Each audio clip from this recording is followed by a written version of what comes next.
নমস্কার, সকলকে শুভেচ্ছা ভালোবাসা জানিয়ে এখন এসছি কি ধানের আগাছা নিয়ন্ত্রণ করার জন্য ভিডিওটা করছি। আগে হয়তো দেখেছেন, এখন আপডেটেড কি ওষুধ হলো সেই নিয়ে একটু ভিডিও করব, সেই নিয়ে জানাবো।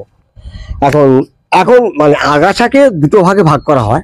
একটা হচ্ছে প্রি ইমার্জেন্ট, আমি ধানের কথা বলছি শুধু এখন, আর একটা হচ্ছে পোস্ট ইমার্জেন্ট। প্রি ইমার্জেন্ট মানে রোয়ার আগে রোয়ার আগে মাটিতে আমরা সাথী টাতি দিই, বুটাক্লোর, হিটাক্লোর, ডেলক্লোর, কত কি ওষুধ আছে, নাচিরি, দানা ফানা, এই সমস্ত দিই। অর্থাৎ ওগুলো অঙ্কুর হলে পরে আর কাজ হবে না, অঙ্কুর হতে দেবে না, সে ছেড়ে এসছি আমরা। এখন আমরা চলে এসছি এখন পোস্ট ইমার্জেন্ট, অর্থাৎ আমার রোয়ার বয়স এখন অনেকের হয়েছে 1 মাস, কারো 35 দিন, 40 দিন। সেই জমিতে আগাছা ভর্তি হয়ে গেছে, শ্যাওলা ভর্তি হয়ে গেছে, রুসনা হয়েছে, ঝাঁঝি হয়েছে, গেঁদে হয়েছে, নানা রকমের সমস্যা দেখা দিচ্ছে। তারা কি করবেন, তাদের জন্য সংক্ষিপ্ত আকারে ভিডিওটা দেখছি। আগে দেখে নিন, আমি মোটামুটি ঘাসগুলো যে দেখিয়েছি বিভিন্ন জায়গায় বিভিন্ন রকমের নামের, কয়েকটা আগাছা মাত্র দেখিয়েছি। দেখুন জমিতে বিভিন্ন রকমের, দেখুন একবার, এটা কিন্তু রুসনা নয়, এটা কিন্তু ঝাঁঝি বলি আমরা, এটা রুসনা বা গেঁদে নয়। এই যে কুশনি শাক বলি, এটা সুজনি বলি আমরা। রোয়া জমির মধ্যে এখন এইরকম এরকম তুলতে হয়। এরকম জল যদি কম থাকে, 4-5 ইঞ্চি জল যদি থাকে, শুধু বিঘা প্রতি 50 কেজি করে শুধু মহুয়া খোল ব্যবহার করবেন, সব মরে যাবে, সব মরে যাবে। এই একটা আগাছা দেখুন, এটা খুব বাজে আগাছা। এটা আমাদের দিকে ভাষা বলে বাগেয়া বলে। এটা জলের নিচে ডুবে ডুবে হয়, যত জল থাকুক তত হবে এই বাগেয়া। এই গাছগুলো একটা আগাছা, এটা শোলা গাছ বলে। এটা শ্যাওলা, এই শ্যাওলাটা কিন্তু এই যে জমিতে ভর্তি হয়ে থাকে, পাশকাঠি ছাড়তে দেয় না, গোছকে চেপে ধরে। এই যে সবুজ শ্যাওলা, এই যে জল কমে যাচ্ছে, আমি বলি বারবার মাঠ শুকনো করে দিন, জল কমে যাচ্ছে, শুকনো হয়ে যাচ্ছে, ও আপনি মরে যাবে।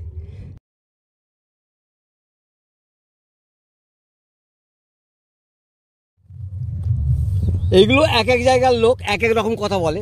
এগুলোকে এখানকার লোকেরা বলছে, এই যে পা দিয়ে দেখাচ্ছি দেখুন, এগুলোকে বলছে বলে তার ঘাস, তার ঘাস। এই তার ঘাস সব জব্দ হয়ে যাবে। 2,4-D, ধান গাছ থাক না, 2,4-D আর নার্কিস, এই দুটো একসঙ্গে মিশিয়ে স্প্রে করবেন। আমি ডোজ বলে দিচ্ছি, এই দুটো মিশিয়ে স্প্রে করুন, আর সঙ্গে ইউরিয়া ছড়িয়ে দিন বিঘা প্রতি 5 থেকে 6 কেজি দিয়ে, আর বাড়িতে ঘুমান, আর আগাছা চিন্তা করতে হবে না। কিছুটা দেখাতে পেরেছি নিশ্চয়ই, হয়তো আপনাদের আগাছার সঙ্গে মেলেনি। এখন তাহলে কি করবেন, কারণ আগাছা বিভিন্ন জায়গাতে বিভিন্ন ধরনের হয়। তা এখন হয়েছে কি, সমস্যা কি, এখন সব থেকে ভালো, যদি আপনারা একটু খরচা করতে চান, কেউ যদি মনে করেন যে বাবা আমি আর মাঠে যাবনি, গড় করি, একবার স্প্রে করে পালিয়ে আসতে পারলে বাঁচি, তারা করবেন কি, 15 লিটার যে ট্যাঙ্ক আছে, 15 লিটার জলে 30 গ্রাম দেবেন 2,4-D, অর্থাৎ ডাইক্লোরোফেনক্সি অ্যাসিটিক অ্যাসিড। ওটা বলুন 2 গ্রাম করে 30 গ্রাম।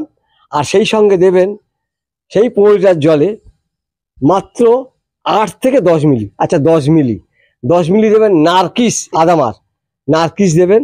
বা যদি নার্কিস না পাওয়া যায়, nominee gold, PI industries, pesticides industries limited, PI এর আছে নমিনি গোল্ড, 15 লিটার জলে 10 মিলি।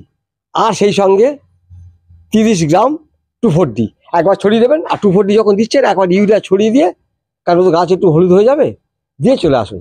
যারা একদম পারবেন না, একটু পয়সা কড়ি কম আছে, তারা শুধু 2,4-D ব্যবহার করুন। 15 লিটার জলে 35 গ্রাম 2,4-D দিয়ে দেন, ধান গাছ একটু হলুদ হবে বটে, ওই ইউরিয়া ছড়াচ্ছেন, ওই আস্তে আস্তে আস্তে আস্তে আবার ওগুলো সার্ভাইভ করে যাবে, আবার সবুজ হয়ে যাবে। এইটা একটা পথ। কেজি না, আমি ওসব যাবো না, অন্য পথ বলুন।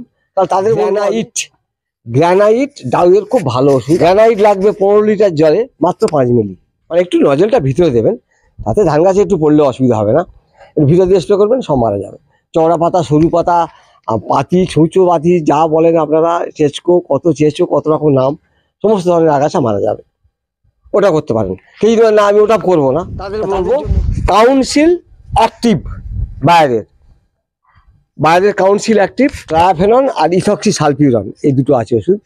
তাহলে ওইটা 15 লিটার জলে 9 গ্রাম দিয়ে স্প্রে করবেন কাউন্সিল অ্যাক্টিভ। তবে মাটির গোড়ায় কিন্তু রস থাকা চাই, আগাছাড়া একদম শুকনো বাড়িতে স্প্রে করলে কিন্তু হবে না। এই একটা কারণ। তাহলে এইভাবে চলুন, আমরা দিচ্ছি দেখুন একবার।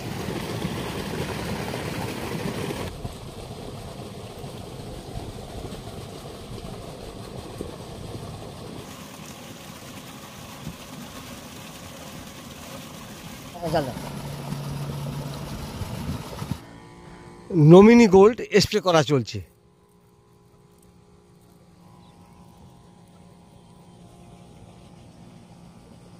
এরাও করতে পারেন, যা ইচ্ছা, মানে অনেক ওষুধ আছে, অত জানার দরকার নেই।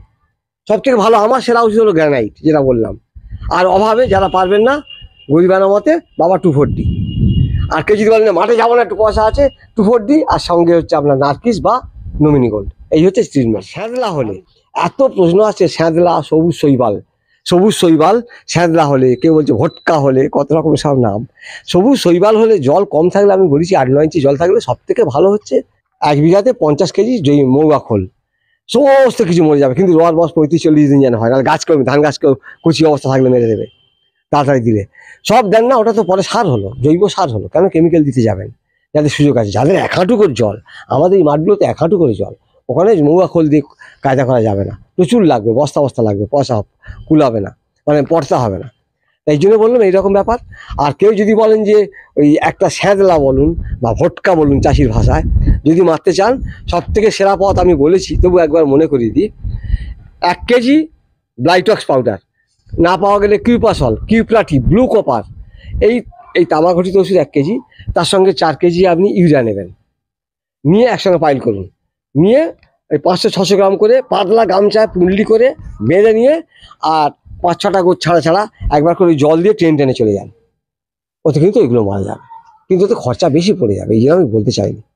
যাই হোক, এইগুলো করুন, এইভাবে কিন্তু চলুন, আশা করি আপনার আগাছাই তো বড় শত্রু, ধান গাছে সব খাবার খেয়ে নিচ্ছে, পাশকাঠি বাড়তে দিচ্ছে না, সার ওরাই খেয়ে নিচ্ছে, এইভাবে কিন্তু আপনারা ট্রিটমেন্টটা করুন। এই বলে সকলকে ধন্যবাদ জানিয়ে শেষ করছি। নমস্কার, ভালো থাকুন, সঙ্গে থাকুন, ধন্যবাদ।